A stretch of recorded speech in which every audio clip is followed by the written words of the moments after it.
বন্দরনগরে চট্টগ্রামের tiger pass মোড় থেকে সিআরবি অভিমুখী দ্বিতল র্যাম্প নির্মাণের সিদ্ধান্ত বাতিল এবং সিডিআর এ বিষয়ক সুষ্ঠু পরিকল্পনা ঘোষণার দাবিতে সম্মিলিত পরিবেশ রক্ষা আন্দোলন চট্টগ্রাম কমিটি সাংবাদিক সম্মেলন করেছেন।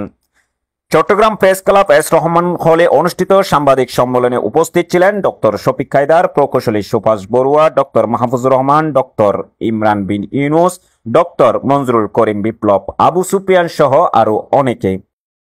এ সময় বক্তারা বলেন, প্রাকৃতিক বৈচিত্র্যের ভরপুর চট্টগ্রাম শহরে রয়েছে পাহাড়, নদী, প্রাকৃতিক বন, শতবর্ষী গাছ, শতবর্ষ পুরানো স্থাপনা, ঐতিহাসিক গুরুত্বপূর্ণ সব ভবন এই শহরেই রয়েছে। সব মিলিয়ে চট্টগ্রাম একটি গুরুত্বপূর্ণ শহর। এই ঐতিহ্য রক্ষা করা সকল নাগরিকদের দায়িত্ব। পরিবেশ নষ্ট করে কিছু লোকদের জন্য আমাদের ঐতিহ্য এবং প্রশান্তির এই জায়গায় র্যাম্প না করার দাবি জানান।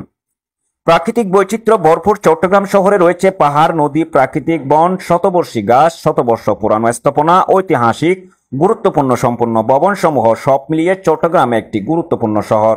এই ঐতিহ্য রক্ষা করা সকলের দায়িত্ব।